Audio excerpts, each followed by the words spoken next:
Hey wonderful people, I'm Anish and welcome to another episode of Family Tales. Today's story is about a husband telling his wife she's not half the woman his dad's new wife is, and ends with him losing his truck, his money, his pride, and realizing the woman he idolized wouldn't even give him a place to sleep. Let's get into it. I, 32, have been married to my husband, 34, for 6 years. We met through mutual friends, dated for 2 years. Got married in a small ceremony and built what I thought was a solid partnership. Keyword, thought. Some background that matters here. My father-in-law divorced my mother-in-law about 18 months ago after 31 years of marriage. The reason? He'd been having an affair with a woman 15 years younger than him. Classic midlife crisis stuff. My husband was initially furious, wouldn't speak to his dad for 3 months. His mom was devastated, and I spent countless nights with her, helping her navigate lawyers and the emotional wreckage. Then something weird happened. My father-in-law married his affair partner about 6 months ago. Suddenly, my husband did a complete 180. Started visiting them constantly.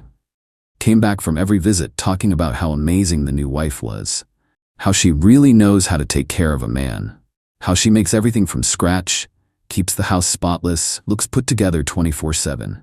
At first I brushed it off. Whatever, he's trying to rebuild a relationship with his dad. I can be the bigger person. But then the comments started.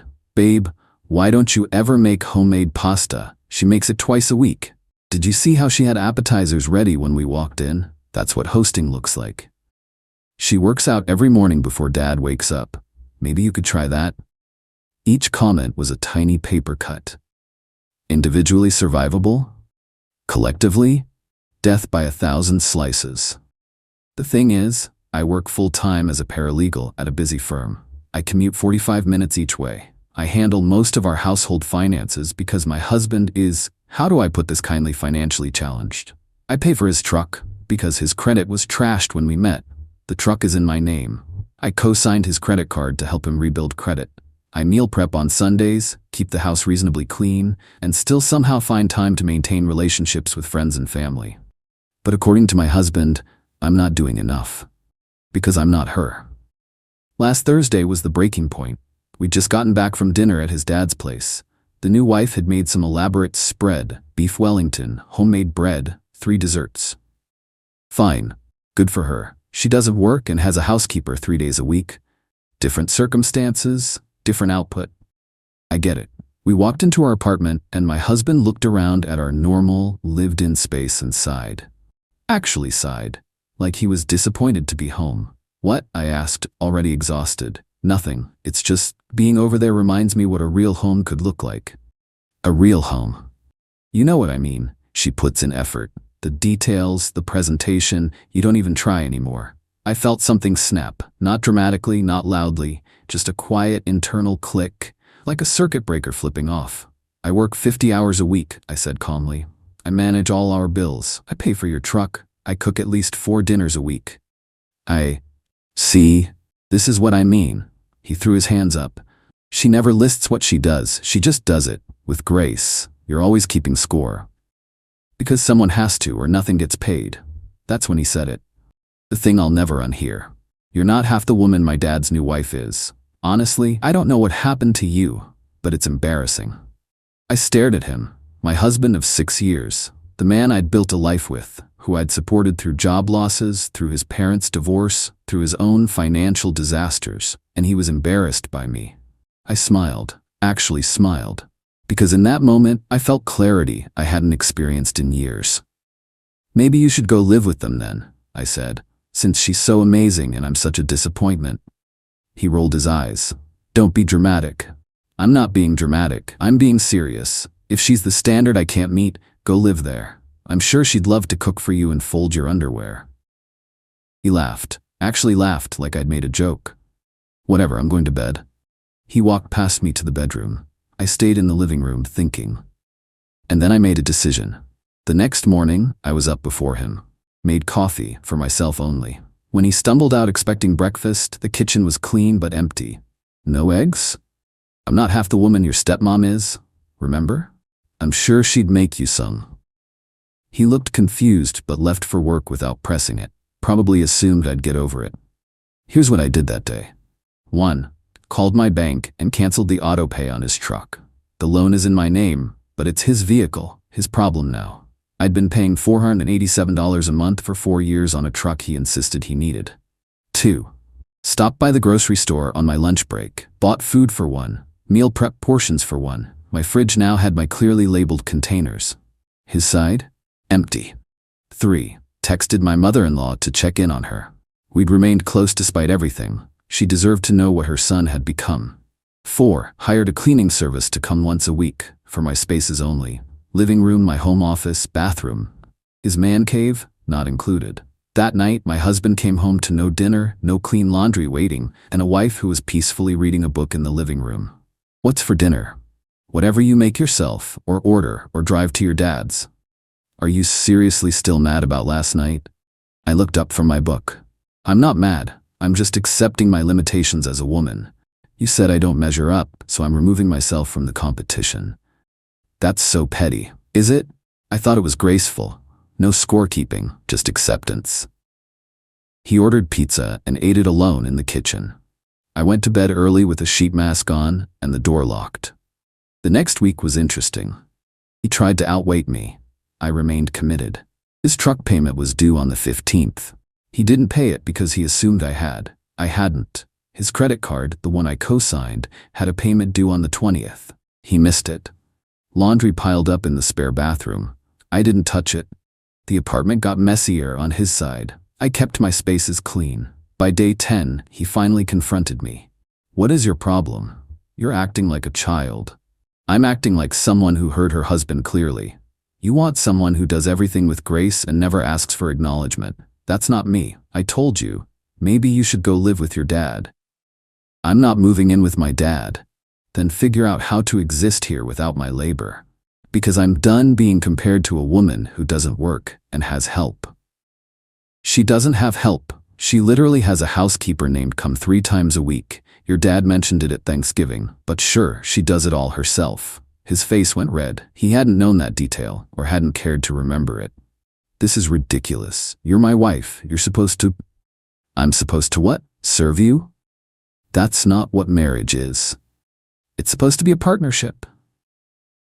Funny, I don't remember you partnering on the truck payment, or the credit card, or the groceries, or literally anything financial in the last 4 years. He stormed out, slammed the door. I assumed he went to a bar or a friend's place. He went to his dad's. Update 1. 2 weeks later. So, things escalated. My husband showed up at his dad's place that night, ranting about how unreasonable I was being. According to my mother-in-law, who got the full story from her daughter, my sister-in-law, who still talks to their dad occasionally, it went something like this. Father-in-law's new wife welcomed him with open arms initially. Made him a late-night snack. Let him vent. My husband apparently said things like, "She's changed, and I don't know who she is anymore, and I just want to come home to a real wife." The new wife nodded sympathetically, said she understood. Said some women forget their purpose. I almost laughed when I heard that part. Their purpose? Sure. But here's where it gets good. My husband, emboldened by her support, asked if he could stay with them for a while, just until I came to my senses. According to the story, there was a long pause. My father-in-law looked at his new wife. She looked back at him with what was described as a very specific smile. "Oh, honey," she said, "we love having you visit, but we're still newlyweds. We need our space. I'm sure you understand." Translation: you're great for validation, not for actually housing and feeding. My husband apparently tried to argue that it would only be temporary. My father-in-law jumped in and said, "Son, you need to work things out with your wife. That's what marriage is." The hypocrisy. This man, who left his wife of 3 decades for a younger woman, was now lecturing his son about working things out. My husband came home that night with his tail between his legs. I was already in bed with the door locked. He slept on the couch. The next morning, reality started hitting harder. He got a call from the auto loan company. Missed payment. Late fee applied. Next missed payment would trigger additional consequences. "Why didn't you pay this?" He was waving his phone at me. "Because it's your truck. I've been paying it for 4 years out of generosity. That generosity ended when you told me I was embarrassing. I didn't mean. You said exactly what you meant. You've been saying it for months. I just finally listened. So what? You're gonna let my truck get repossessed? Your truck? Your problem? Sell it, make payments, do whatever you need to do. I'm not involved anymore. This is financial abuse. I genuinely laughed at that one. I'm sorry, me not giving you money is abuse? Interesting perspective. Write that down and see how it sounds out loud. He called his dad, asked for a loan. His dad said he'd think about it, which we all know means no. He called his mom. She said, and I quote, "Maybe if you hadn't compared your wife to your father's mistress, you wouldn't be in this situation." I love that woman. Over the next week, things got messier. His truck payment remained unpaid. The credit card was now 2 payments behind. He tried to pay the minimum, but realized he couldn't access the account because it was linked to my email. I told him I'd transfer the account to him fully, which would also remove him as an authorized user with any credit benefit. You're ruining my credit. Your credit was ruined when I met you. I've been rebuilding it for you. Now you can manage it yourself. I can't afford both payments. Then prioritize, or sell the truck, or ask your dream stepmom for help. That last line hit something. He went quiet. She won't help, he finally said. I asked. You asked your stepmom for money? I just mentioned I was having trouble, and she said they're on a fixed budget because of the new house renovations. Fixed budget, with the 3-day-a-week housekeeper. Shut up. I'm not saying anything you shouldn't have already figured out. She's not your mom. She's not your friend. She's someone who married your dad for his money and doesn't want to share it with his adult children. He looked at me with something like horror, the realization finally seeping in. Then why? Why does she act so welcoming? Because it costs nothing to be charming when someone visits. It's not real. He sat down heavily on the couch. I almost felt bad for him. Almost. What do I do? That's not my problem anymore. You made it clear I'm not the woman you want, so I'm stepping back to let you find what you're looking for. I don't want a divorce. I didn't say divorce. I said I'm stepping back from being your maid, cook, and financial manager. We're roommates now who happen to be married. Figure out your own life. He didn't respond, just sat there staring at the wall. Good. Let it sink in. Update 2. 6 weeks later. Things have been educational. My husband's truck got repossessed 3 weeks ago. He'd missed 3 payments, and they came for it on a Tuesday morning while he was at work. His coworker called him to say some tow truck was hooking up his vehicle. The scramble was almost impressive. He called the loan company, begged, offered to pay the back amount. They said sure, $1,461 to get current, plus a $350 repossession fee, plus a $200 storage fee. He didn't have it. He called me while I was at work. You have to help me. Please, I need this truck for work. How is this my responsibility? Because you caused this. I stopped paying for something that was never my responsibility. That's not causing anything, that's correcting an imbalance. I'll lose my job, then figure it out, take an Uber, borrow a car, buy a beater. I don't care. He hung up on me. Here's what happened next. He went crawling to his dad again. This time, he actually got somewhere. My father-in-law agreed to loan him the money to get the truck back, but only if my husband signed a repayment agreement. With interest. His own father charged him interest. My father-in-law also apparently had a talk with him about being a man and handling his responsibilities. This from the guy who abandoned his family for someone half his age. The irony was so thick you could choke on it. My husband got the truck back, but now he owes his dad $2,000 and has to keep making the regular payments himself. He's working extra shifts and selling stuff on the side. Meanwhile, the new wife drama evolved into something I didn't expect. About 2 weeks ago, my sister-in-law called me directly. We're not super close, but she's always been decent. Hey, I need to tell you something, but you can't tell anyone I told you. Okay? The new wife? She's been talking about you to anyone who'll listen. Calling you lazy, saying you're ruining her stepson's life, suggesting you're probably cheating because why else would a wife stop taking care of her husband? I literally laughed. She's never met me.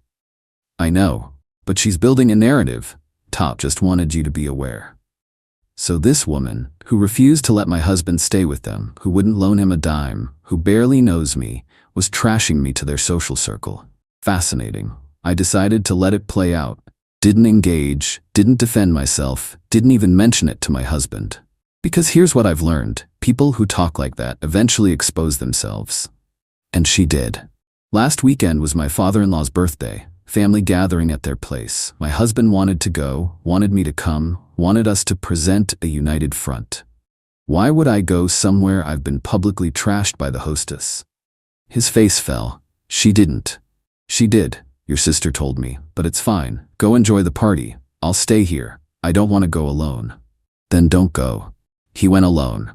According to multiple sources, here's what happened at the party. The new wife made a big show of asking about me, all faux concern. How's your wife? I hope she's doing better. Marriage can be so hard when one partner isn't pulling their weight. My husband, for once, actually defended me, sort of. She's been dealing with a lot. I maybe said some things I shouldn't have. Oh, honey. The new wife put her hand on his arm. Some women just aren't cut out for the traditional role. It's not your fault. And then my mother-in-law walked in. Apparently, nobody told the new wife that my mother-in-law had been invited by my sister-in-law. The room went dead silent. My mother-in-law, bless her, walked straight up to the new wife and smiled. Interesting to hear you talk about traditional roles. Tell me, what's traditional about sleeping with a married man for 3 years before he leaves his family? The room erupted. My father-in-law tried to intervene. This isn't the time. When is the time? When you're done pretending your affair partner is some paragon of wifehood? Please. My sister-in-law later told me the new wife started crying, real or fake, unclear, and locked herself in the bathroom. The party basically ended. My father-in-law tried to kick my mother-in-law out, and she left willingly, but not before saying to my husband, "Your wife has done more for you in 6 years than this woman will ever do." Think about that before you compare them again. My husband came home that night looking like he'd been hit by a truck, a repossessed truck, specifically. "I messed up," he said. "Yeah. I don't know how to fix this. I don't know if you can." He cried. First time I'd seen him cry in years. I didn't comfort him, but I didn't leave either. Just sat there, letting him feel the weight of his choices. Final update.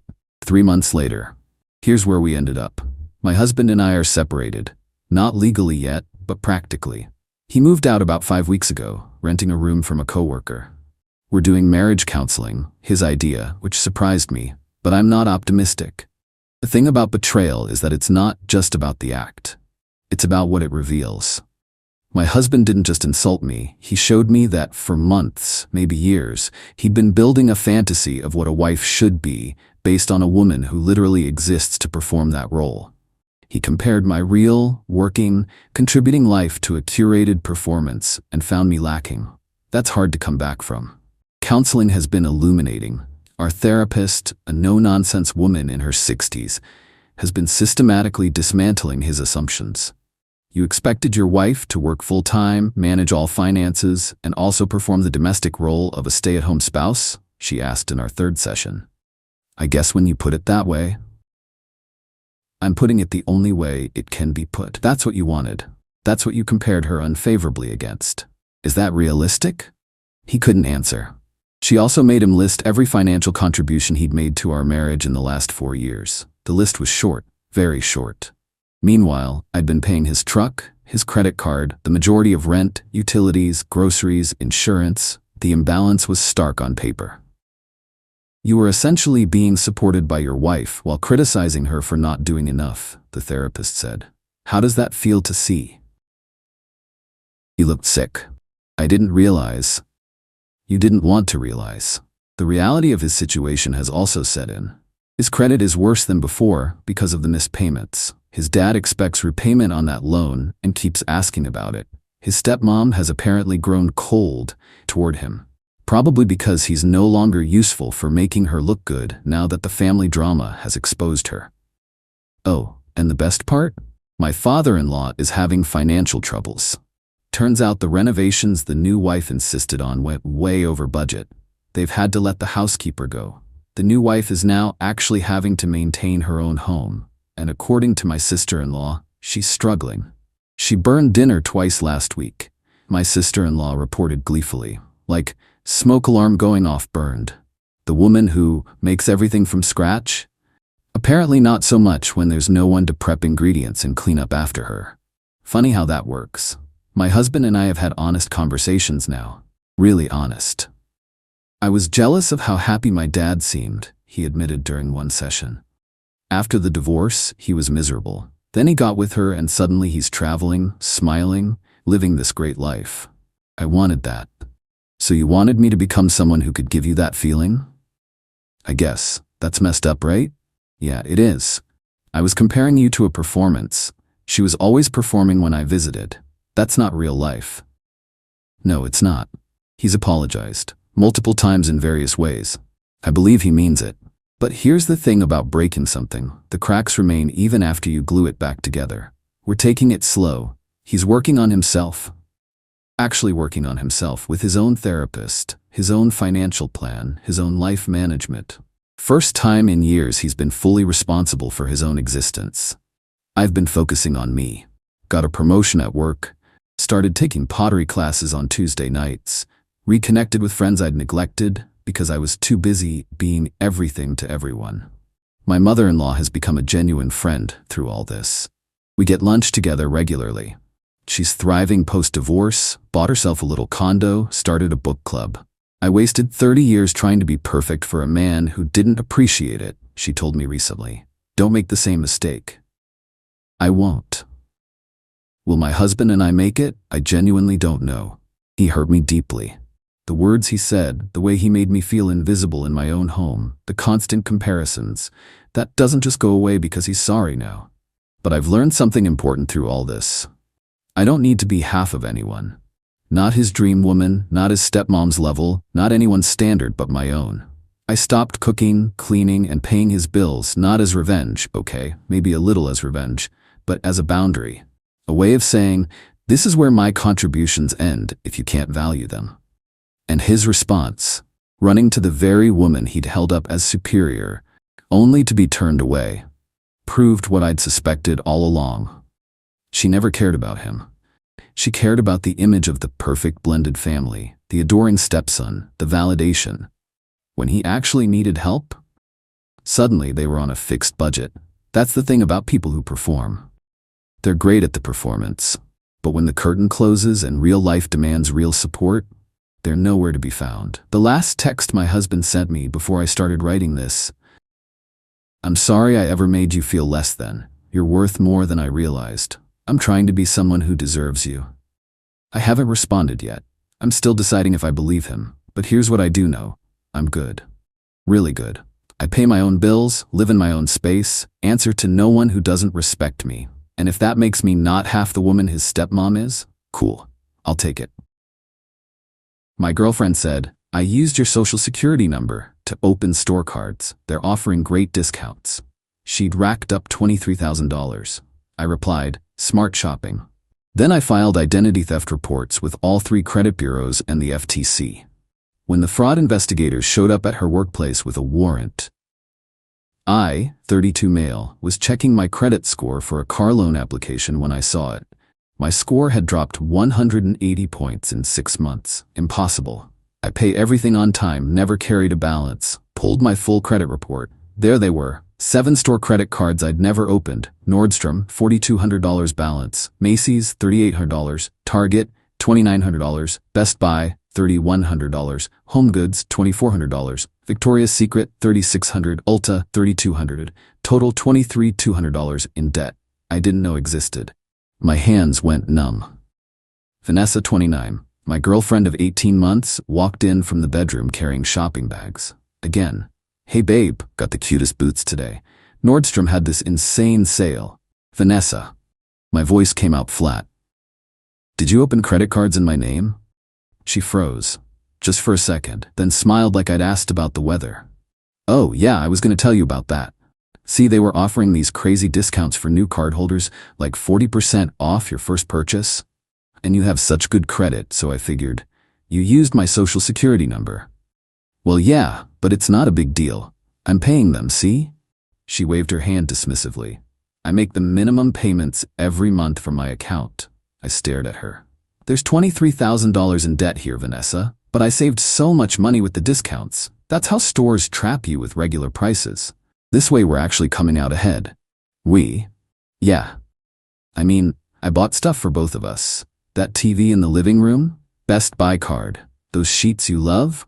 Home Goods. You're benefiting too. The audacity was breathtaking. She genuinely thought she'd done something clever. Smart shopping, I said quietly. She beamed. Right? I knew you'd get it once I explained. I'm gonna need you to leave for a bit, going to my brother's for the weekend. Her smile faltered. What? Just need some space to think. You can stay here, I'll be back Sunday night. I grabbed my laptop and an overnight bag. Didn't pack much, left within 20 minutes. The moment I got to my brother's place, I got to work. Friday night, 8 p.m. to 2 a.m., called all 3 credit bureaus, placed fraud alerts on my credit reports. Takes 7 years to recover from this kind of damage if I don't act immediately. Filed formal identity theft reports with Experian, Equifax, and TransUnion. Each one required detailed affidavits. Typed until my fingers cramped. Submitted complaint to the Federal Trade Commission through identitytheft.gov.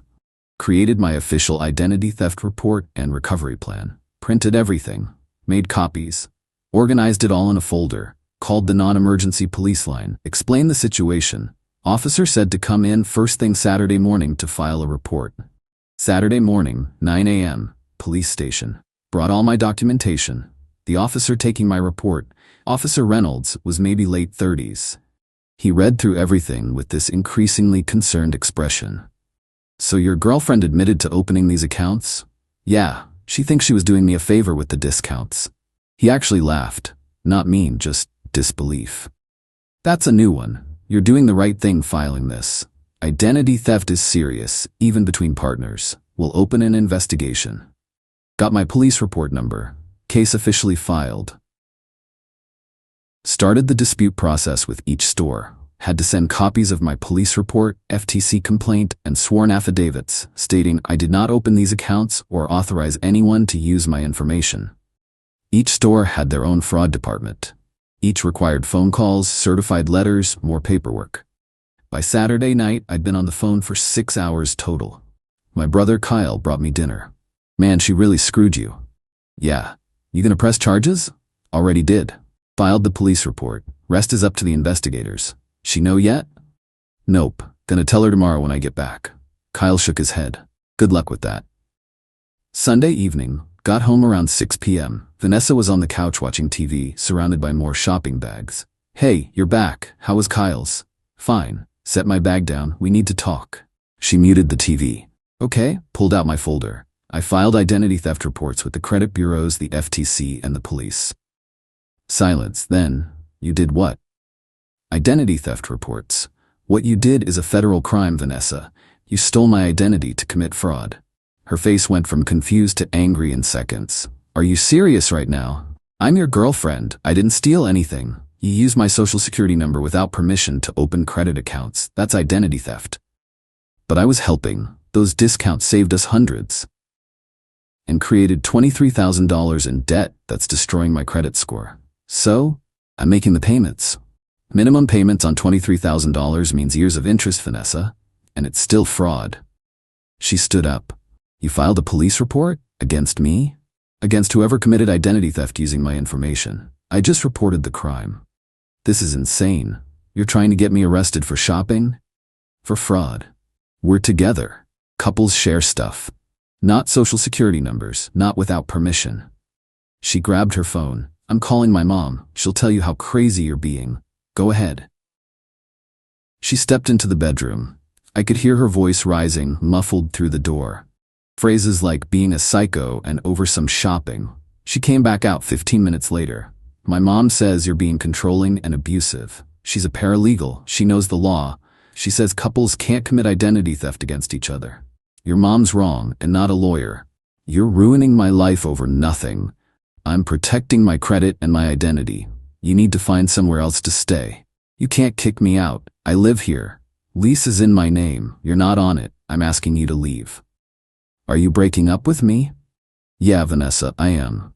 The crying started. Big, heaving sobs. You can't do this. I love you. It was just shopping. I didn't mean any harm. You stole my identity. But I love you. Pack your stuff. I want you out by tomorrow evening. She left that night, went to her mom's, sent me approximately 30 texts ranging from apologies to threats to desperate pleas. Blocked her number. Update 1. 2 weeks later, the fraud investigation moved faster than I expected. Detective Morrison called me on a Tuesday. Mr. Harrison, we've reviewed your case. The evidence is pretty clear-cut. We're going to be contacting Miss Vanessa Bryant for questioning. Just wanted to give you a heads up. Okay, what happens next? We'll interview her, see if she admits to the charges. Given that you have documentation of her confession and the paper trail on the cards, we'll likely be filing charges. What kind of charges? Identity theft is a wobbler in most cases. Can be charged as misdemeanor or felony depending on the amount. With $23,000? Probably felony, but the DA makes that call. My stomach dropped. Felony, that's serious. But also she did this. All right, thanks for the update. One more thing, has she contacted you? Blocked her number after she moved out. Good, keep it that way. Any contact could complicate things. That same day I got an email from Vanessa's mom, Patricia. Subject line, urgent, family matter. Derek, I'm reaching out because Vanessa is absolutely devastated. She made a mistake, but you're taking this way too far. She's a young woman who got caught up in shopping, something every woman does. You filing police reports is vindictive and cruel. She was trying to help you both save money. The fact that you're treating her like a criminal over store cards is disgusting. My daughter has anxiety and depression, and your actions have triggered a severe episode. If something happens to her, that's on you. We're willing to meet with you to discuss this like adults. You need to withdraw those reports immediately. This can all go away if you just stop being stubborn. Patricia Bryant. I didn't respond. Deleted it. Next day, Vanessa's best friend Amber started commenting on my old social media posts. Nothing current, just going back months, leaving comments like "Hope we're happy ruining people's lives" and "Everyone makes mistakes, wow." Ignored it. Stayed offline mostly. Then Thursday happened. I was at work. I'm a systems analyst for a logistics company when I got a call from an unknown number. Usually don't answer, but something made me pick up. Is this Derek Harrison? Yeah? This is Investigator Chen with the District Attorney's Fraud Division. We've been assigned your identity theft case. I need to verify some information. Wait, this was real. The DA was involved. Sure. What do you need? Did Vanessa Bryant have your permission to use your social security number for any purpose? No. Did you authorize her to open any credit accounts in your name? No. Were you aware she was opening these accounts? Not until I pulled my credit report and saw the damage. And she admitted to opening them? Yes. Told me directly, said she was saving money with new cardholder discounts. Thank you. We'll be in touch. That was it. Call ended. That night I got a voicemail from Vanessa's sister, Christina. Derek, it's Christina. Look, I know things are messed up, but you need to call off the cops. Vanessa made a mistake, okay? She didn't mean to hurt you, she was just trying to help. You're going to ruin her entire life over some credit cards? That's cold, man. She can't get a job with a record. She can't go to school. You're destroying her future because you're mad about money. Call me back. We can fix this. Don't be that guy. Deleted it. My credit card disputes were going through. Most stores were cooperating once they saw the police report. But the damage was already done. My credit score was still tanked. Car loan got denied. Got another email Friday from Patricia again. Derek, since you're ignoring my attempts to be civil, let me be clear. If you don't withdraw these false reports, we're pursuing legal action against you for harassment and defamation. You've destroyed my daughter's reputation by calling her a criminal. We have documentation of you giving her permission to make purchases. We have text messages. We have witnesses who will testify you were aware of her spending. This is your last chance. Drop it or face the consequences. She was bluffing. I'd never given permission, never texted her about any of this, but the threat was clear. They were going to fight. I forwarded the email to Detective Morrison. He called back within an hour. Mr. Harrison, do not respond to any of these messages. They're trying to intimidate you into dropping the case. Won't work. We don't need your cooperation to proceed at this point. We have enough evidence. They're saying they have texts and witnesses. If they did, they would have presented them by now. It's a bluff. Stay the course. When are you questioning her? Monday. We're going to her workplace with a warrant. Her workplace? Yeah. Apparel store in the mall. Don't worry, we'll be discreet. Discreet. Right. Update 2. Monday was wild. I was at my desk around 2 p.m. when Christina called. I blocked Vanessa and Patricia, but not her. You asshole, she was screaming. Police just showed up at Vanessa's job in front of everyone. She's humiliated. I hung up, blocked her number 2. 20 minutes later, Detective Morrison called. Just wanted to update you. We questioned Miss Bryant. She admitted to everything on record. Confirmed she used your SSN. Confirmed she opened all 7 accounts. Confirmed she didn't have permission. She just confessed? She doesn't think she did anything wrong. Kept saying it was just shopping and couples share everything. We explained that's not how the law works. She's being charged with 7 counts of identity theft and 7 counts of fraudulent use of credit. What happens now? She'll be arraigned. Given the amount and circumstances, DA is charging these as felonies. Each count carries up to 3 years. She'll likely get a plea deal, but she's looking at probation, restitution, and a felony record at minimum. My stomach felt weird, like I should feel guilty but couldn't. She did this, not me. Thanks for letting me know. That evening the texts started coming from unknown numbers. Hope her happy, she's crying herself to sleep. You destroyed her life, congrats. She loved you, and this is how we treat her? Everyone knows what you did, you'll never find anyone. Her friends, all attacking me. I turned my phone off. Next morning, Patricia called my work. My manager, Steve, came to my desk looking annoyed. Some woman named Patricia keeps calling, says it's urgent about a family emergency. Want me to put her through? No, if she calls again, tell her I'm unavailable and to stop calling. Everything okay? I gave him the brief version. Ex-girlfriend committed identity theft, facing charges, her family is harassing me. Steve's eyes went wide. Jesus, yeah, I'll handle it. Let me know if it escalates. It escalated. Wednesday, I got served at my apartment. Civil lawsuit. Vanessa and Patricia were suing me for $50,000 for emotional distress and defamation, $15,000 for malicious prosecution, attorney fees. The filing claimed I falsely accused Vanessa of crimes, that I had given her permission to use my information, and that I was engaged in a vindictive campaign to ruin her life after our relationship ended. I immediately called a lawyer, found one through the Bar Association who specialized in civil defense. Her name was Miss Reeves, late 40s, sharp as hell. This is frivolous, she said after reading the complaint. She confessed to police. She's been charged. They have no case. So what do I do? File a motion to dismiss. We'll argue that she admitted guilt, so there's no defamation. We'll probably countersue for legal fees. Don't worry about this. They're saying I gave permission. Can they prove it? No. Because I didn't. Then they have nothing. Relax, I've got this. But I couldn't relax, because Friday things got worse. Vanessa showed up at my apartment. I have a Ring doorbell, saw her before she knocked. She looked terrible, hair messy, no makeup, baggy clothes. Derek, please, I need to talk to you. Her voice through the speaker. I didn't respond. I know you're there, please, just 5 minutes. Silence. They're saying I could go to prison, Derek. Prison. Over shopping. Is that what you want? Me in prison? Still didn't respond. I'll pay it back. I'll pay back every penny. I'll get a second job. I'll sell everything. Just please drop the charges. Can't drop charges. It's up to the DA now. She must have heard me through the door. Then talk to them. Tell them it was a misunderstanding. Tell them we worked it out. We didn't work it out. You committed a crime. It wasn't a crime. It was a mistake. Leave, Vanessa. No, you owe me this. After everything I did for you, I cleaned your apartment, I cooked for you, I made your life better, and this is how you repay me. By reporting that you stole my identity? Yeah. I loved you. She was screaming now. I loved you, and you're sending me to prison. You're sending yourself. Leave or I'm calling the cops. Call them. They'll see how cruel you're being. I called the non-emergency line. My ex-girlfriend is at my door refusing to leave after I asked her multiple times. The dispatcher said they'd send someone.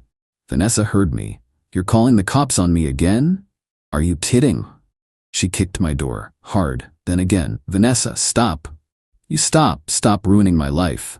More kicking. My neighbors came out. Ma'am, you need to calm down, my neighbor Jerry said. He's destroying me. She turned on Jerry. He's putting me in prison over nothing. Cops arrived within 10 minutes, 2 officers.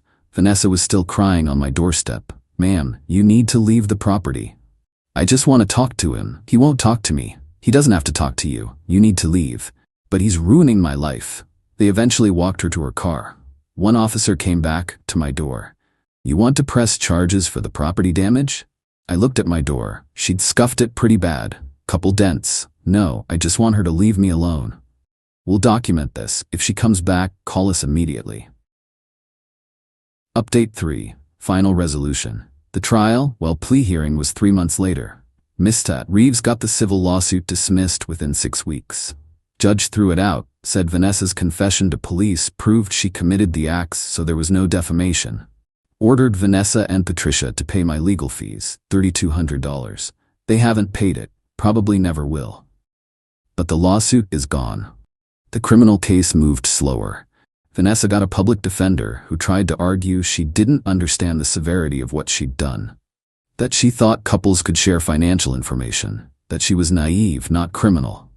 DA wasn't buying it. She's 29, not 19. She knew better.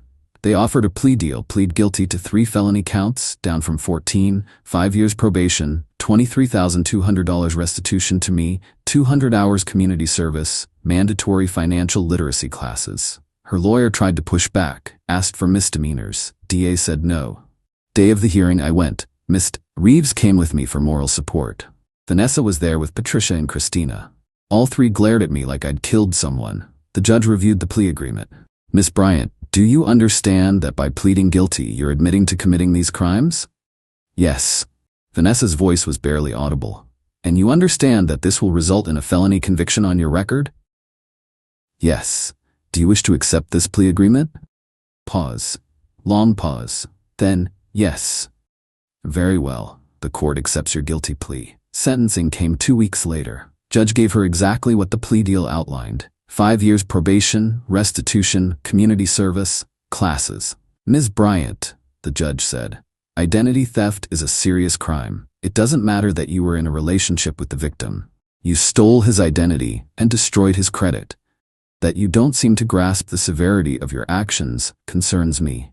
Hopefully these conditions will help you understand. Vanessa cried through the whole thing. Outside the courthouse, Patricia came at me. I hope you're proud of yourself. She can't get a job now. Can't go to school. You've destroyed her. She destroyed herself.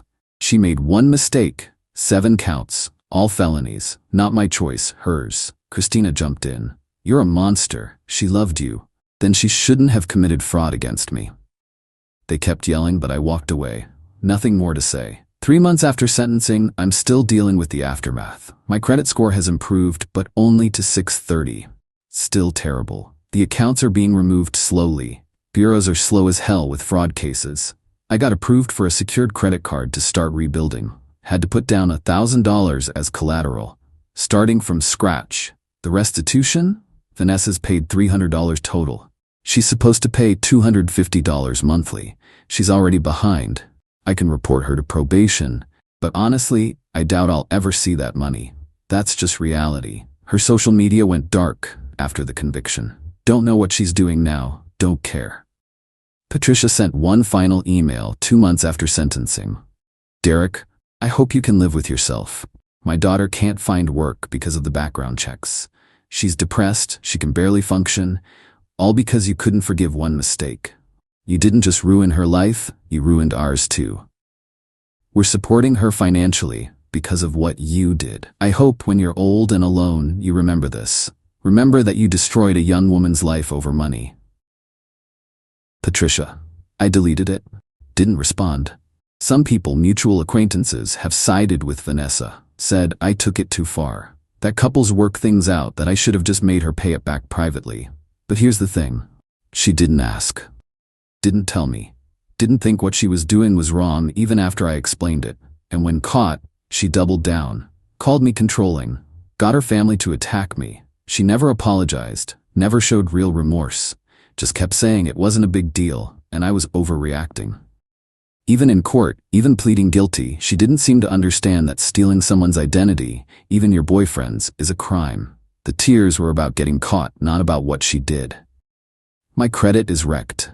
I'm rebuilding from zero.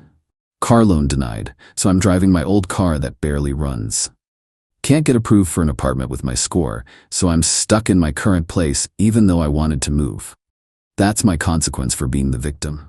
Her consequence? Felony record, probation, restitution. She probably won't pay. Is that justice? I don't know. Some days it feels like it. Other days it feels like we both lost. But I didn't have a choice. You can't just let someone destroy your credit and think saying I love you makes it okay. I've started seeing someone new. Slowly. Her name's Michelle. We've been on a few dates. She knows the whole story. Figured I should be upfront about my credit situation in case things get serious. Her response? Wow, you handled that really well. Must have been hard. First person who didn't make me feel guilty for reporting a crime. We're taking it slow. Really slow. Trust is hard now. But I'm okay. Rebuilding credit, rebuilding life, rebuilding trust in people. Vanessa made her choices. She's living with them. I made mine. I'm living with them too. Difference is, I can sleep at night knowing I didn't steal from someone I claim to love. My girlfriend said, I donated your sperm without telling you. My friend couldn't afford a clinic. Congrats, you're a bio-dad. I responded calmly, that's illegal. Then I called a lawyer, filed charges, and contacted the friend with a cease and desist. When child services got involved and started investigating everyone involved, I, 31 male, was sitting on the couch last Tuesday when Madison, 29, came home looking weirdly excited. We'd been together for almost 2 years, living together for 6 months. She worked in HR, I'm a software developer. Normal couple stuff. She dropped her purse and sat down next to me with this huge smile. So I have some news. You know how Felicity's been struggling with wanting to have a baby but can't afford the fertility clinic prices? Felicity was her best friend from college. I'd met her maybe 5 times. Single, worked as a receptionist at some dental office, wanted to be a mom but didn't want to wait for a partner. Fair enough, her life. Yeah? I said, not sure where this was going. Well, I helped her out.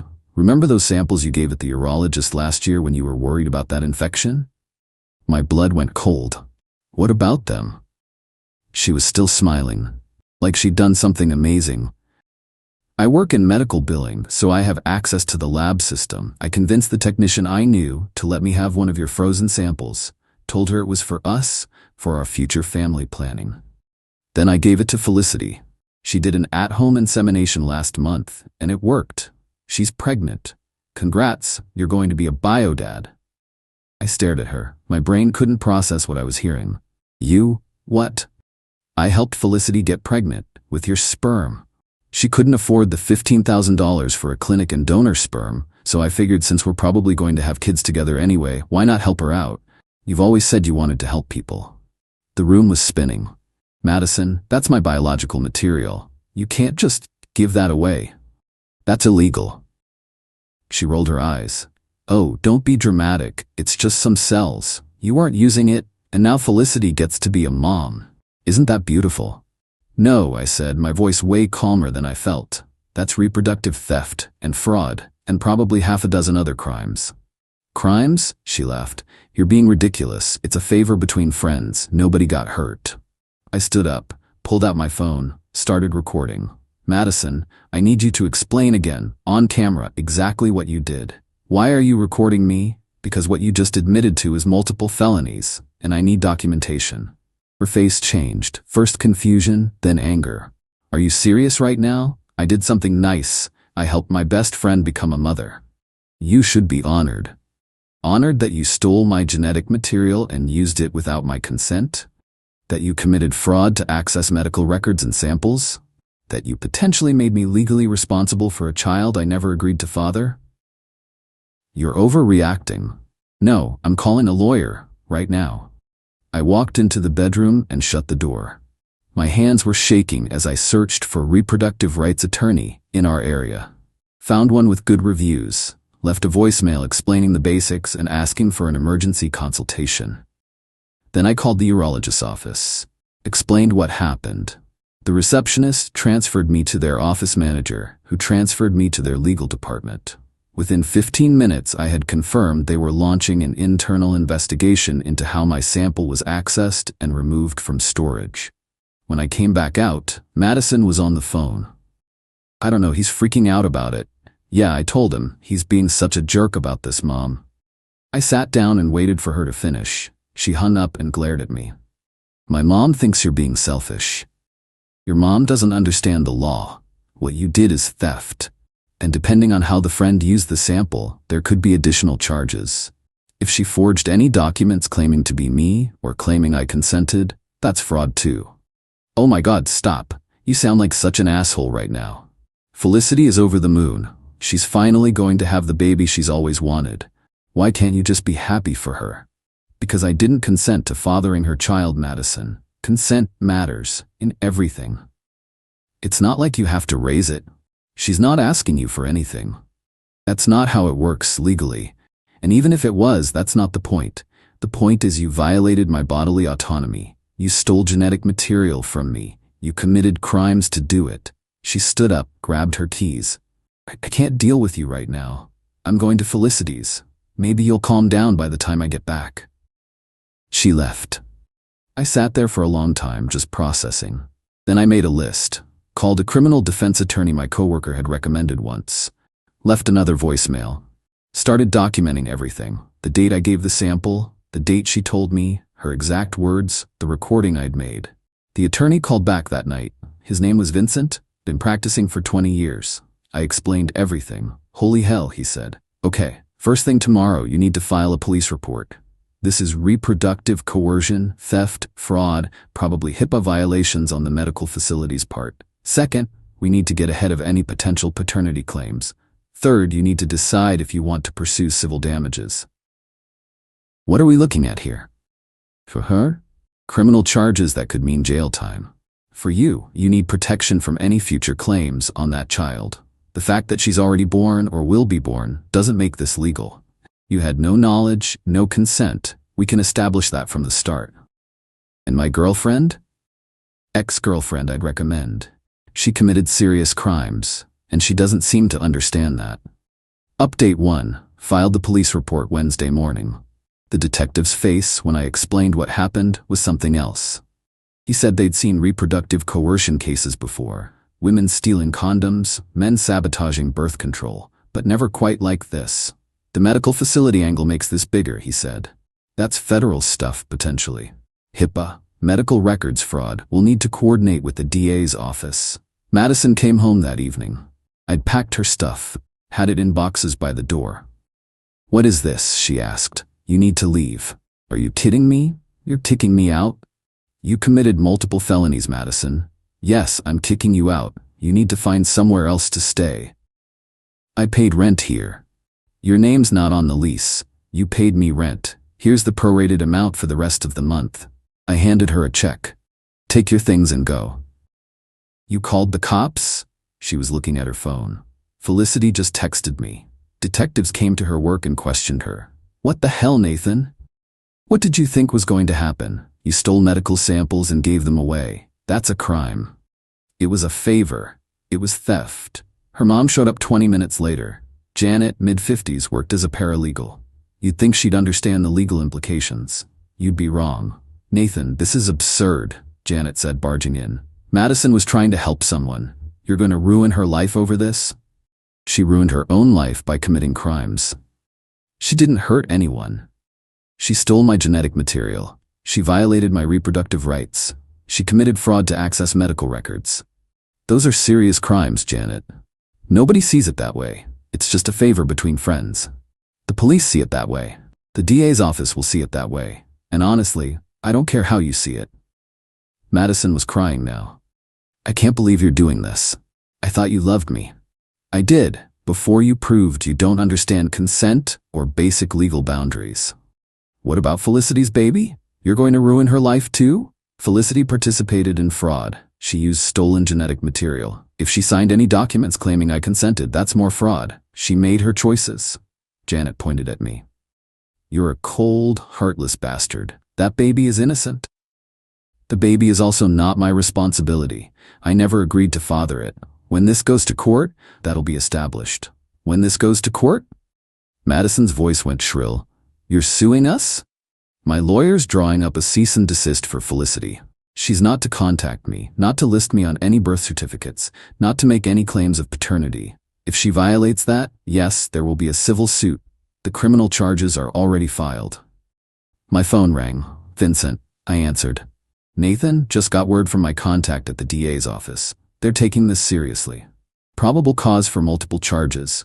They want to interview you tomorrow. Understood. Madison was staring at me. Who was that? My attorney. You actually hired a lawyer?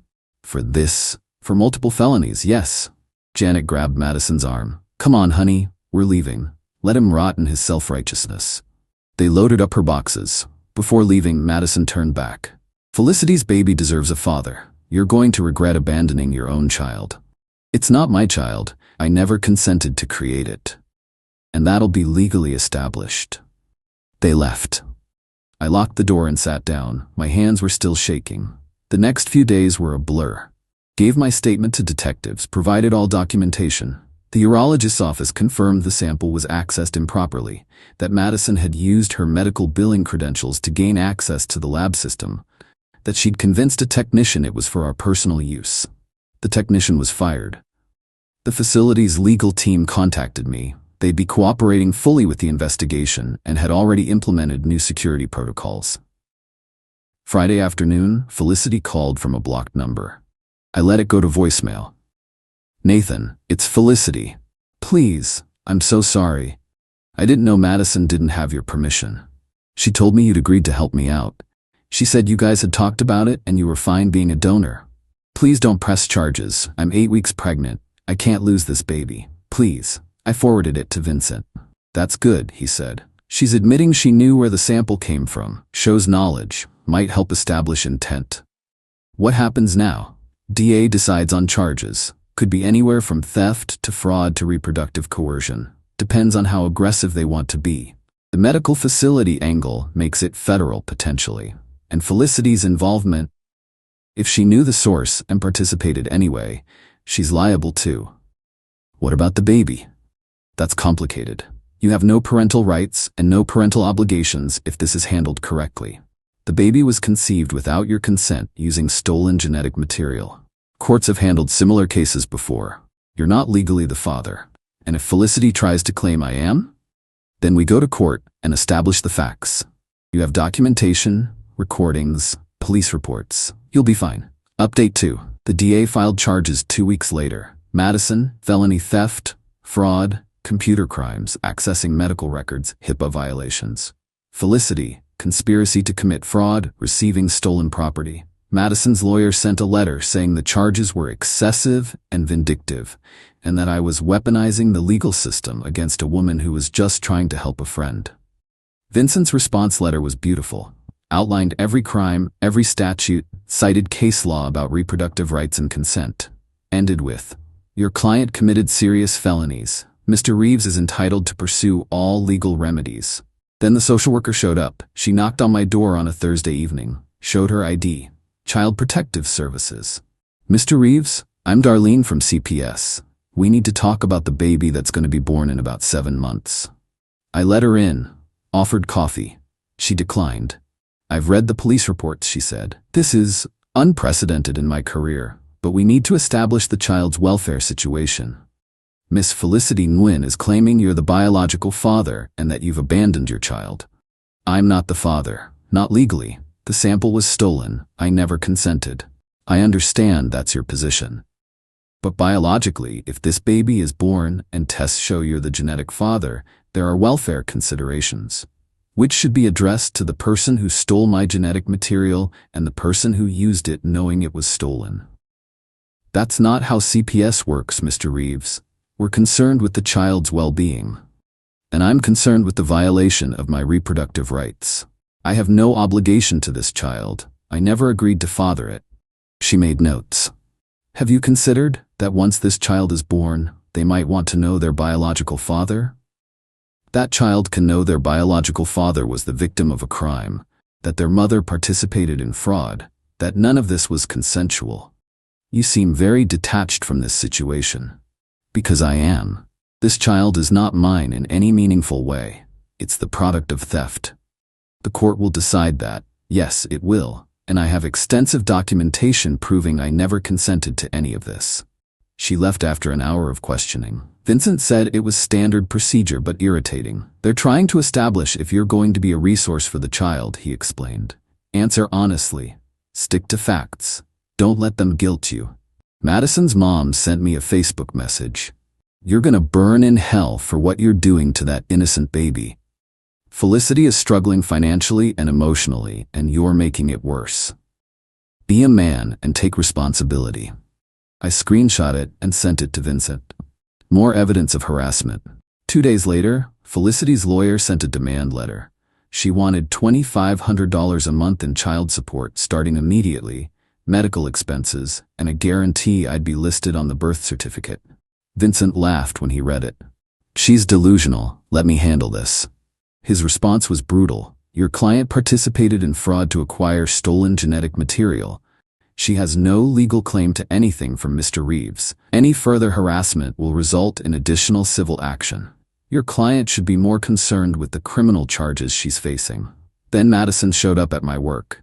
Security called me down to the lobby. She was there with Felicity, who was showing now. "Look at her," Madison screamed. "Look at what you're doing. She's pregnant with your baby, and you're acting like she doesn't exist." "You need to leave," I said calmly. "You're both under orders not to contact me." "That baby needs a father." Felicity was crying. "I can't do this alone. I can't afford this alone. You should have thought about that before you participated in fraud." "I didn't know." "Madison said you agreed." "That's your problem. You believed a thief." Security escorted them out, filed another police report for violating the no-contact order. Vincent said it would help our case. The preliminary hearing was set for 6 weeks out. Vincent explained it would be a long process. Criminal trials take time. Civil issues would be separate. "What's your best-case scenario?" I asked. "Criminal convictions for both of them.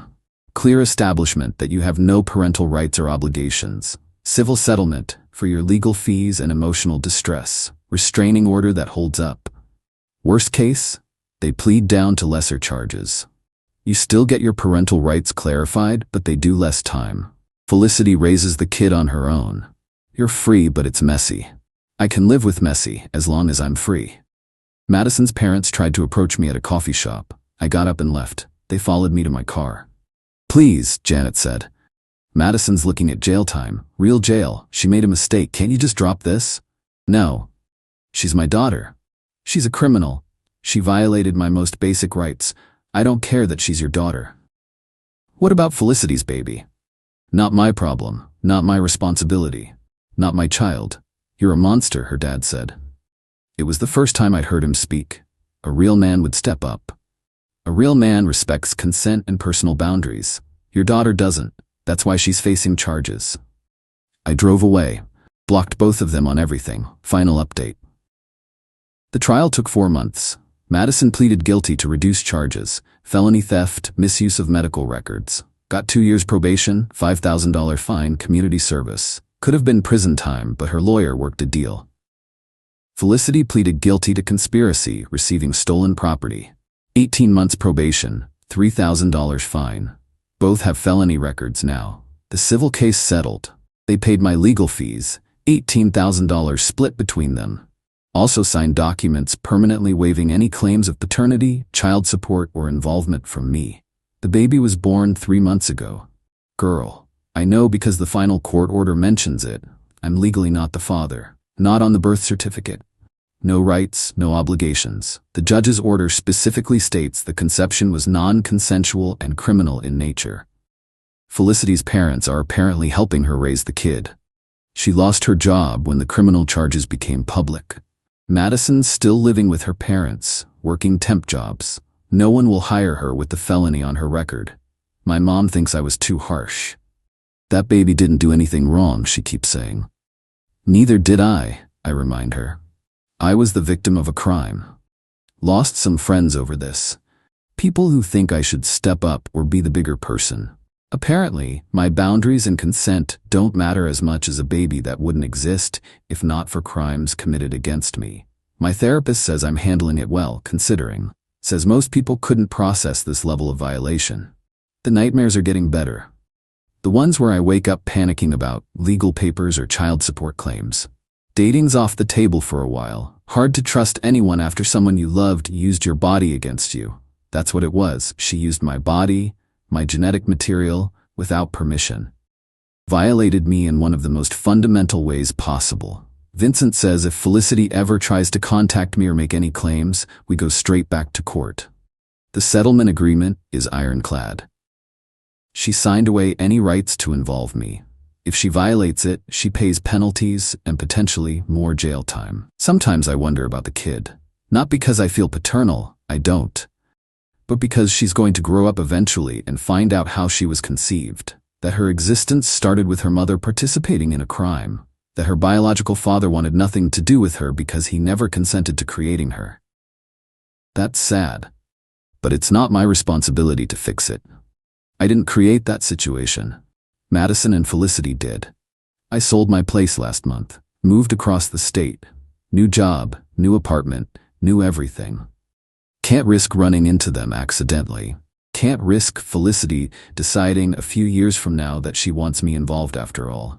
My new therapist says that's understandable, that I'm allowed to protect myself, that I'm allowed to enforce my boundaries even when other people think I'm wrong.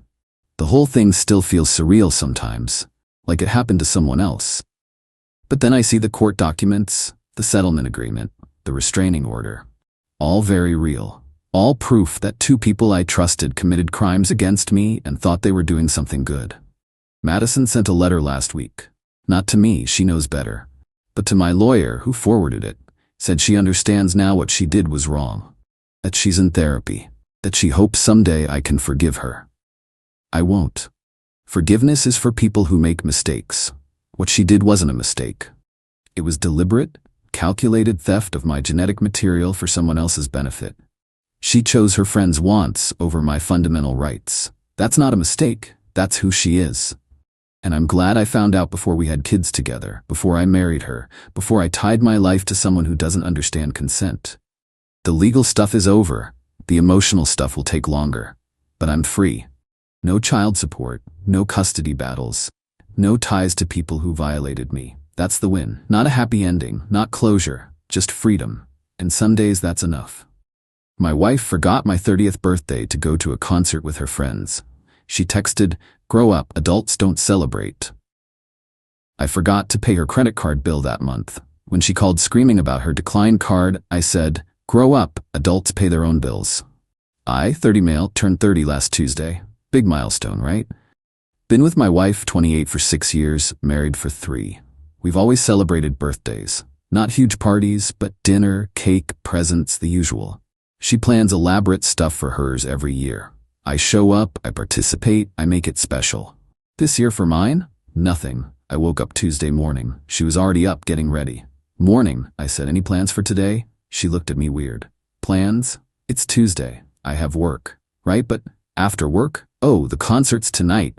I told you last week, remember? My friends got tickets months ago." My stomach dropped. "The concert is tonight? On my birthday?" She blinked. "Your birthday? Oh wow, that is today, isn't it?" Just stood there, waiting for the "just kidding" or "we'll celebrate this weekend" or literally anything. "Look, I'm sorry, but I can't bail on them. These tickets were expensive and we've been planning this forever." "You've been planning it forever but didn't remember it was on my birthday?" "Honestly? No. I didn't check the date, and it's just a birthday. We can do something this weekend." "It's my 30th birthday." "Yeah, and 30's not that special. You're making this a bigger deal than it is." Left for work feeling like crap. Thought maybe she'd surprise me later. Maybe she was playing it off and had something planned. Got a text around 3 p.m, leaving work early to get ready for tonight. "Have fun, don't wait up." No, "Happy birthday." No, sorry. Just that. Came home from work around 6 p.m. House was empty. No cake, no card, no note, nothing. Sat on the couch with leftover pizza and watched TV alone on my 30th birthday. Around 10 p.m, got a text from her. Group message with photos of her and her 3 friends at the concert. All dressed up, drinks in hand, huge smiles. Then a text just to me. "Stop sulking. Grow up. Adults don't celebrate birthdays like children. We'll get dinner this weekend maybe." I read that text maybe 5 times, each time getting more pissed. Grow up, adults don't celebrate. Funny thing about that, my wife doesn't have a job. She does freelance graphic design that brings in maybe $400 a month on good months. I work in finance, make about $120 a year. I pay the mortgage, utilities, groceries, insurance, everything, including her credit card. See, about 2 years ago, she wanted a credit card for emergencies and personal expenses. I added her as an authorized user on one of my cards. $5 limit. The deal was, she'd use it responsibly, and I'd pay it off each month since I was handling all the bills anyway. Except emergencies turned into daily Starbucks, boutique clothes, concert tickets, girls' brunches, and whatever else she wanted. Last month's statement? $3,400. The payment was due in 5 days. I looked at that text again. Grow up, adults don't celebrate. Then I looked at my banking app, at the scheduled payment for her credit card, and I deleted it. She wants to talk about being an adult? Adults pay their own bills. Update 1. 5 days later. The card declined on Sunday afternoon. I was reading on the couch when my phone blew up. Not a call. Just explosion of texts. My card isn't working. The reader must be broken. Trying another store. WTF, it declined again. Why is my card declining? Call me now. I didn't call. Texted back. What's up? Phone immediately rang. Answered on the 4th ring. What is going on? My card declined at Target in front of everyone. Which card? My card, the one you gave me. It's not working. Oh, that card. Yeah, I didn't pay the bill this month. Silence. Long silence. You what? I didn't pay it? The payment was due Friday. I deleted the automatic payment. Why would you do that? Honestly, I forgot. Busy week, you know how it is. You forgot? Yeah, I mean grow up. Adults pay their own bills, right? Isn't that what you said? More silence. Then, that is completely different. How?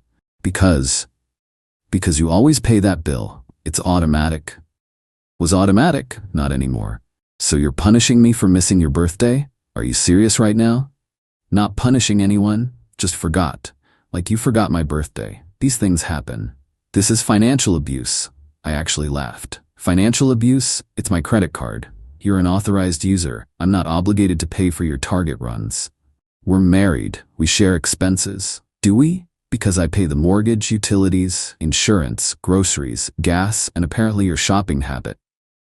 What exactly do you contribute to our shared expenses? I contribute plenty. I manage the house. You mean you're home a lot? That's not the same thing. I can't believe you're being this petty over a birthday. And I can't believe you think ditching your husband's 30th birthday for a concert then telling him to grow up is acceptable. But here we are. Fix it. Pay the bill right now. No. Excuse me? I said no. You want the card to work? Pay the bill yourself. You're an adult, right? Adults handle their own finances. I don't have $3,400. Then I guess you shouldn't have spent $3,400. She hung up, came home 20 minutes later, furious, walked in and just stared at me. You're really doing this? Doing what? This revenge thing. Over a birthday. Not revenge, just implementing some boundaries. You're right, we should both be adults. Adults don't expect other adults to fund their lifestyle without any appreciation or respect. I have appreciated you. When? She opened her mouth, closed it, opened it again. I say thank you. For what? When? I don't have to provide you with a list. This is ridiculous. Just pay the bill. Pay it yourself. I can't. Then maybe you should spend less. Revolutionary idea, I know. You're being cruel. I'm being honest. You spent $300-400 last month on my card. For what? Concert tickets for you and your friends? Brunch dates I wasn't invited to? New clothes for girls' nights? None of that was for us. None of that benefited our marriage. And then you couldn't even be bothered to remember my birthday. I said I was sorry about that. No, you didn't. You said I should grow up. She didn't have a response to that. Just grabbed her purse and left. Stayed with her best friend that night. Got a text the next morning from her mother. What is going on? My daughter is devastated. She says you're withholding money from her. This is not how marriage works. Replied, this is exactly how marriage works. Two adults sharing life. Not one adult funding another adult's shopping addiction while being told to grow up for wanting basic respect. Her mother, you are being vindictive and small. She made one mistake. Me, she forgot my 30th birthday to go party with her friends, then told me adults don't celebrate. When I stopped paying her credit card bill, suddenly I'm the villain. Interesting. Her mother. That credit card is her lifeline. How is she supposed to buy necessities? Me, with the $400 a month she makes? Or she could get a real job, like an adult. No response after that. My wife came back 2 days later. Different approach. Tears, apologies, the works. I'm sorry. Really sorry. I was thoughtless about your birthday. I got caught up with my friends, and I didn't think about how important it was to you. Can we please just move past this? Sure. Pay your credit card bill and we can talk. Baby, I don't have that kind of money. You know I don't. Then pay what you can and figure out the rest. That's not fair. What's not fair? Me expecting you to handle your own debt? It's not my debt, it's your card. That you used, that's how credit cards work. You buy things, you pay for them. But we're married. Your money is my money. Interesting. Is your money my money? I don't make enough for that to matter. Exactly. So maybe you should get a job that pays more than $400 a month if you want to spend $3,400 a month. She just stared at me. I can't believe you're being this cold. I'm not being cold, I'm being practical. You wanted me to grow up? Fine. I grew up, and grown-ups don't fund irresponsible spending. She left again. This time to her sister's place. Update 2. 2 weeks later. The entitlement ramped up fast. Her friends started texting me, all 3 of them from the concert. Friend number 1, you need to fix this. She's miserable. Me. She's miserable because her free credit card got shut off? She's miserable because her husband is punishing her over one mistake. What mistake? Missing my birthday or telling me to grow up? Friend number 1, both were mistakes, but you're being vindictive. Me, I'm being clear about boundaries. If she wants to spend money, she needs to earn it. Friend or 2 chimed in. This is financial abuse. We looked it up. You're controlling her access to money. I'm not controlling anything. I'm not paying for her anymore. She's welcome to earn her own money and spend it however she wants. She can't earn that much. You know that. Then she should spend less. Novel concept. Friend number 3, you're destroying your marriage over a birthday party. Do you realize how pathetic that sounds? I'm setting boundaries after my wife forgot my 30th birthday, went to a concert instead, then told me adults don't celebrate. Do you realize how disrespectful that sounds? You're supposed to be the bigger person. Why? Why do I have to be the bigger person? Why doesn't she? No response to that. Then her father called me. First time we'd spoken in months. Son, I think we need to talk about this situation. Okay. What situation? This thing with the credit card. My daughter is very upset. I'm sure she is. Having to face financial responsibility is upsetting when you're not used to it. That's not... Look, I understand you're hurt about your birthday, but this punishment doesn't fit the crime. It's not punishment. It's consequences. She spent money she didn't have on my card while showing me zero respect. I'm not funding that anymore. Marriage is about compromise. You're right, it is. What has she compromised on? She manages the home. Does she? Because I hired a cleaning service last year because the house was always a mess. I do most of the cooking because she forgets to start dinner. She doesn't work a real job, so what exactly is her contribution to this marriage besides spending my money? Long pause. That's harsh.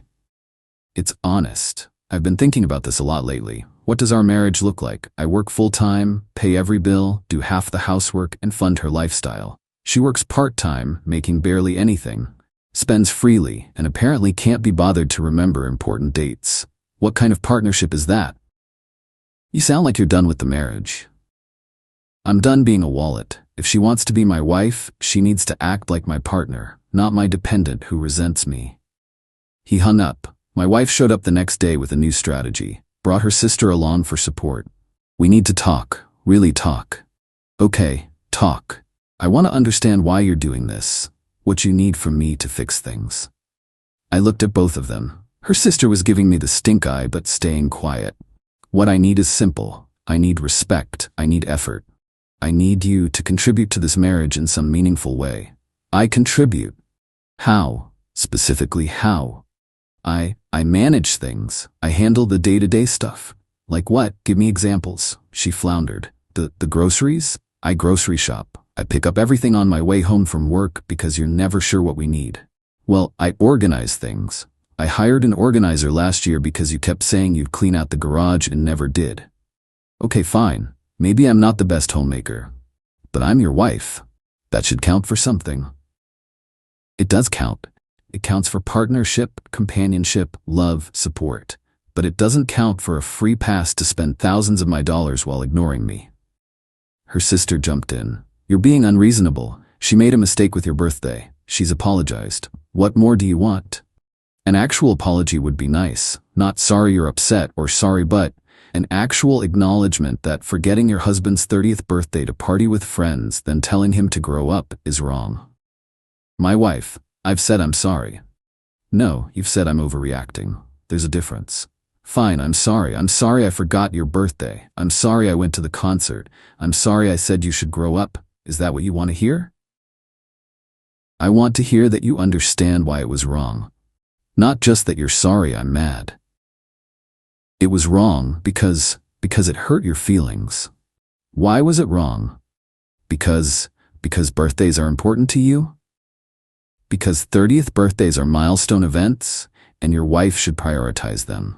Because when you commit to someone, you show up for them. Because partnership means putting your spouse first sometimes, even when your friends have concert tickets. That's why it's wrong. She went quiet. Her sister looked uncomfortable. The credit card thing, I continued. That's not punishment. That's me realizing I've been enabling this dynamic where I'm the provider and you're the taker. You want things? Earn them. Want nice dinners? Get a better job. Want concert tickets? Save for them. I'm done being the bank. My wife, so what? I'm just supposed to live on $400 a month? Or get a full-time job. That's what most adults do. I'm building my design business. For 2 years, you've been building it. At what point does it actually build into something?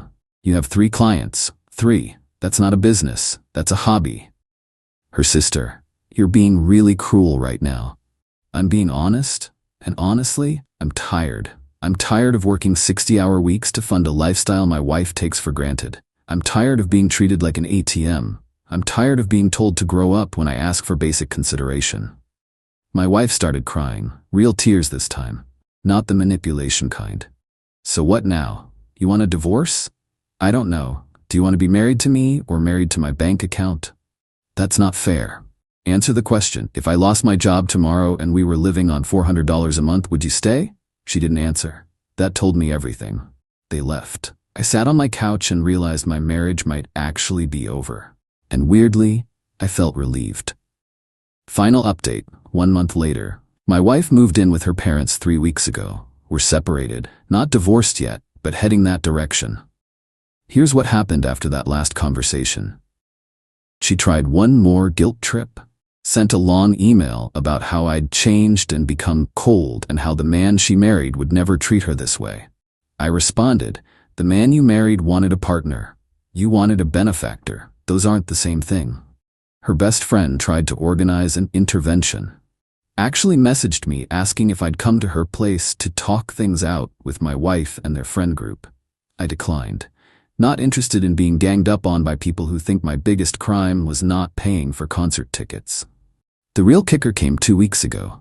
Her mother called me, surprisingly calm. I want to have an honest conversation. Is that possible? Sure. My daughter is staying with us. She's not doing well. She's had to start working full-time because she can't afford her lifestyle anymore. Okay, and she's miserable. Comes home exhausted, complains constantly about her job, about money, about everything. That's unfortunate. But here's what I'm realizing. When she talks about your marriage, she talks about what you provided. The house, the money, the freedom to pursue her design career. She doesn't talk about you. Not really. Not about missing you or loving you or wanting to fix things. She misses the lifestyle. I didn't say anything. Let her continue. I think maybe you were right about the dynamic. I didn't want to see it because she's my daughter. But watching her now, she's angry at you for taking away her comfort, not for losing her husband. Why are you telling me this? Because I thought you were being cruel. But you weren't. You were being honest, and I think my daughter needs to figure out who she is without your financial support before she can figure out if she actually wants to be married to you. Thank you for saying that. For what it's worth, I'm sorry about your birthday. That was thoughtless of her. We hung up. First conversation with her family, that didn't make me feel like the villain. My wife and I met for coffee last week. First time seeing each other since she moved out. She looked tired. Not just physically, but emotionally. "How are you?" she asked. "Honestly, better. House is quiet, bills are simpler, life's less complicated." She nodded. "I got a full-time job, retail management, pays $42. That's good. I hate it. I'm on my feet all day. Customers are terrible. My boss is worse. That's most jobs. I know. I didn't realize how good I had it." "You had it easy. There's a difference." "Yeah." Long pause. "I'm sorry. Actually sorry. Not sorry you're mad, but sorry for what I did. The birthday thing was selfish. The whole dynamic was selfish. I got comfortable being taken care of and I stopped being a partner. I appreciate that. Is there any chance we can fix this?" "I don't know. Honestly, I don't know if there's anything to fix. We built a marriage on an unequal foundation. You were comfortable. I was resentful. That's not sustainable. What if things were different? What if I kept this job, contributed financially, showed up more? Then we'd have a different marriage than the one we had. And maybe that marriage could work. But I don't know if you actually want that, or if you just miss the comfort." "Your mom called me, told me what you said." She winced. "She wasn't supposed to do that." "I'm glad she did. She was honest with me. More honest than you've been. I do miss you, not just the house or the money. I miss you." "What do you miss?" She thought about it. "The way you'd listen to my day even when yours was worse. How you'd pick up my favorite cookies when I was stressed. The way you made me feel safe. That's all things I did for you. What about me? What did you do for me?" Silence. "I don't have a good answer for that." "I know. That's the problem." We finished our coffee. Agreed to keep talking, but with no timeline or expectations. She's in therapy now, trying to figure out her patterns.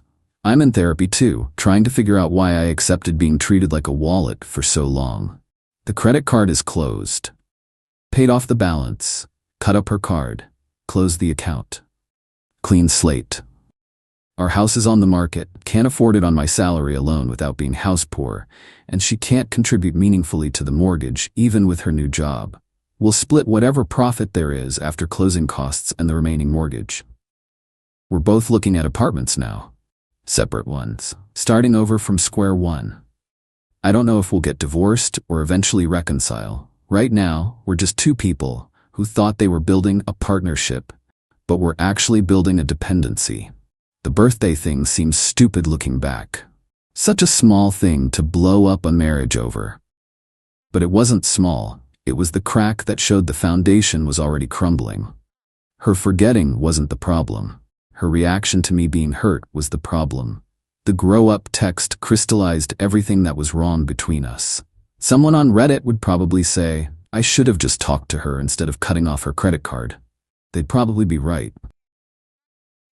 But I'd talked before. I'd mentioned feeling underappreciated. I'd suggested she work more. I'd asked her to help with bills. Nothing changed until there were actual consequences. The credit card thing forced both of us to look at what our marriage really was. And what we saw wasn't pretty. So now we're here, separated, possibly divorcing, maybe eventually reconciling, but as different people in a different kind of relationship. All because I forgot to pay a bill after she forgot my birthday. Ironic, really. She told me to grow up, and I did. Just not in the way she expected. Growing up meant setting boundaries, demanding respect, refusing to be taken for granted. It meant accepting that sometimes love isn't enough if the partnership isn't equal. She's growing up too, apparently. Learning that independence is hard, that earning your own money is exhausting, that you can't coast on someone else's success forever. Maybe we'll figure it out. Maybe we won't. Either way, I'm not paying her credit card bill anymore. And yeah, I celebrated my birthday this weekend. Took myself to a nice steakhouse, ordered the good wine, got dessert. Paid for it myself, enjoyed every bite. 30 felt pretty good after all.